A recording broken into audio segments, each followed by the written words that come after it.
In this lesson, we will continue the Reconstruction era in the United States, which is known as the rebuilding years, but as we learned in the last lesson, it's more of a restructuring than a rebuilding.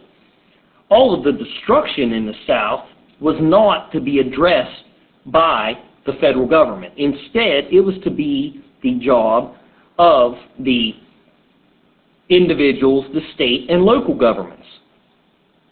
The federal government's job, or what they felt, was that they had to socially and politically rebuild the South to operate without slaves.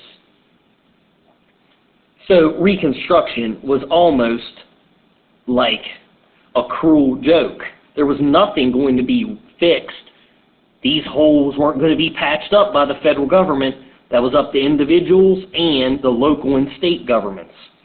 Sort of a penance for the Civil War and partaking in it. Reconstruction plans did not include reconstruction of towns, factories, farms, and here's an important part I missed, transportation systems such as the railroads that had been destroyed as part of the Northern strategy to destroy the transportation and communication systems of the South. We learned that it would be the Bureau of Refugees, Freedmen, and Abandoned Lands, which is shortened to the Freedmen's Bureau, who would be charged with helping the freedmen, freed slaves, and some poor whites that were displaced by the war. Now, as we know, the freed slaves had many problems that would need addressed. One of these was they were unable to read or write. They were illiterate. The Freedmen's Bureau planned on addressing this by the creation of schools. They created thousands of schools all over the South. This is their number one accomplishment, the creation of these schools, because the rest that they promised they were unable to deliver after Lincoln was assassinated and a new president took over. Now, the big change, which we're going to learn about today after Lincoln's assassination, was the freedmen were promised land of the plantation owners because they had no land or a place to live. They were destitute. They had no possessions. Now, one of the other things the Freedmen's Bureau delivered was protection from the hostile white environment. They achieved this by leaving the Army here. Now, in about 10 years after Reconstruction, or after the Civil War ended, the Army will be removed. And that is a dark time for African Americans, where the white former Confederate South regains control of the government, and slaves are put, or the freedmen are put into a place of second-class citizenship, not too much better than slavery. Of course, the Freedmen's Bureau would help them find jobs, but if they would get land, they would be able to be farmers and also find legal protection. And for legal protection, the Freedmen's Bureau set up courts and other offices for the law. Here are some pictures of a freedmen's school. Note the different ages in there, from small children to aging adults, all needed to learn how to read because it had been denied them as slaves, as required by law. Another picture of some freedom school students, and one more. The initial plan for the integration of freed slaves into Southern society was probably going to be successful. However, when Lincoln was assassinated, changes would take place and make it impossible. After after Lincoln was assassinated, his vice president, Andrew Johnson, became president. And actions by Johnson would derail the plans of the Freedmen's Bureau to give confiscated or abandoned lands to the slaves. This is the subject of the lesson today, and what effect this had on the South and the Southern economy. Each president had a Reconstruction plan, and we're going to go over these later in the lesson. But the big thing that Andrew Johnson did that would cause all the problems is, because of a somewhat petty reason, he insisted that the Southern elite come and beg him for what's called a pardon. Now, this is partially because Andrew Johnson was from Tennessee, and he really never liked the elite, so if he could make them beg in front of him, then he was going to feel good about himself. Well, the problem is, by granting this pardon, a pardon absolves you of any wrongdoing. And when he absolved them of any wrongdoing, the government had no right to take their land and return their land to them. Now, this causes a problem because the land of these elite plantation owners had been promised to the freed slaves. This is where the lesson picks up today, and it is with Andrew Johnson returning or pardoning the elite, which results in their land being returned to them. So let's go ahead and draw a quick Andrew Jackson, which probably won't be that good, or Andrew Johnson, I mean. I keep messing that up. This will do. So Andrew Johnson was Lincoln's vice president, and he took over after Lincoln was assassinated.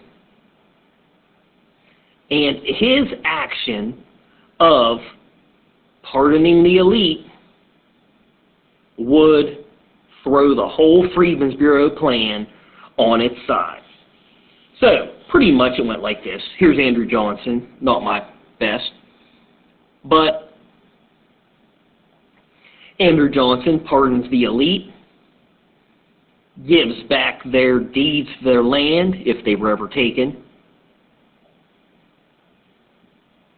and the Southern plantation owner, who he sought to humiliate due to some childhood grievance, just in general, towards the elite, he just did them an enormous favor because he returned their land to them. They were about to be destitute, but when he returns their land to them, they get the promise of a brighter future, because they, the former plantation owners, were the ones about to be without a house or land and forced to do something to stay alive. Well, the return of the land gives him his deed back. And even though Johnson never said it outright, he directed the federal agencies, specifically the Freedmen's Bureau, to remove the freedmen from the plantation owner's land.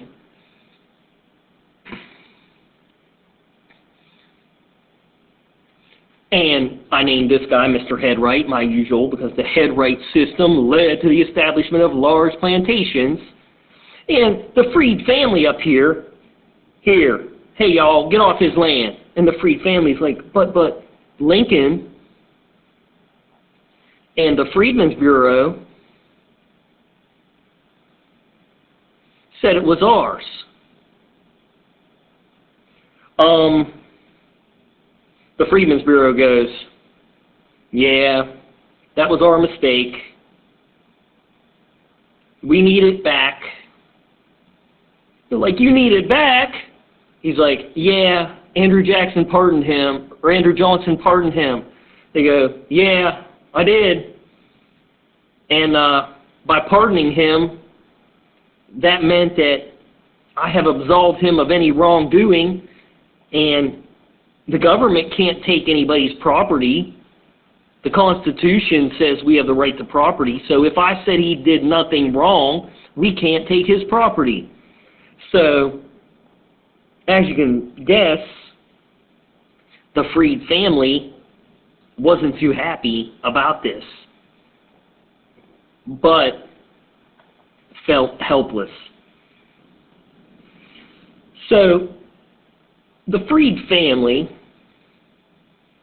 who was on a portion of the plantation owner's land, of course, was very sad and cried, because they're like, what are we going to do? We're back to having nothing. But then, the plantation owner got an ingenious idea. It might not have actually went that way, but regardless, it will deliver the point I'm trying to make. So the plantation owner,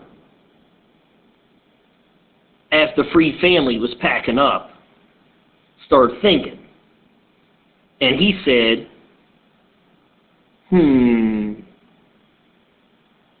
wait just a minute. Don't go yet. They're like, don't go. We're trespassing. We're on your land.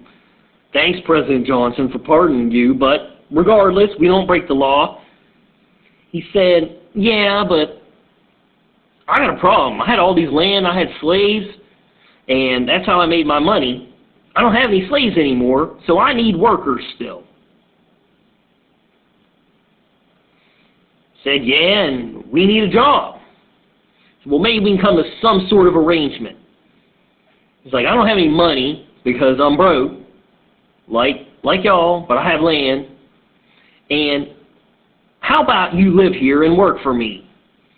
He goes, you can work the land, live here, and this way we'll both make money. We'll share the crop. Because you have 40 acres, you could raise a lot of cotton on 40 acres. I'll just take half, and, you know, it'll work out for both of us. Y'all have a place to live, a job, and I'll make money on my land. Eventually, I'll get back on my feet. And we'll call it sharecropping. Like, well, we don't have much choice, so that's better than nothing. We'll take you up on that offer. And we do need a job, a place to live. We are destitute or without nothing, after all. Says, okay. Well, then he starts thinking, well, it is my land. I'll get a little more of the crop than you.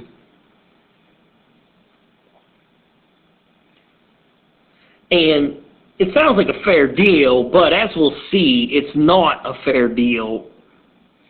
And basically, the sharecropping system, we'll learn, it will put the freedmen in debt for generations, because he will still want his promised share.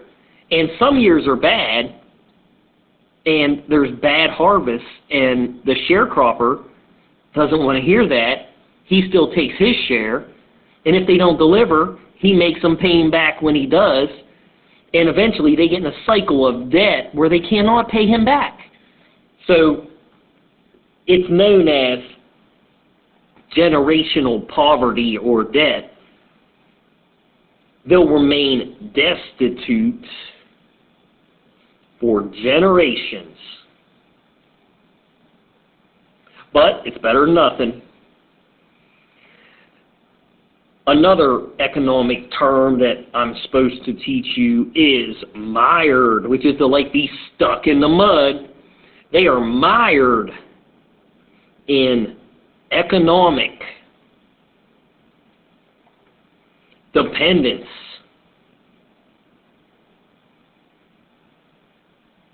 and poverty for generations.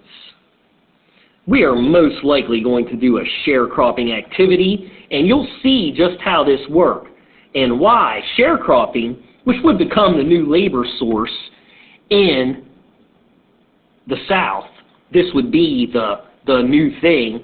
The planters did not have labor, and the freedmen did not have a house or anywhere to live, so the deal, live on the planter's land and raise the crops for them and share the crop. This would result in generational debt for the freedmen.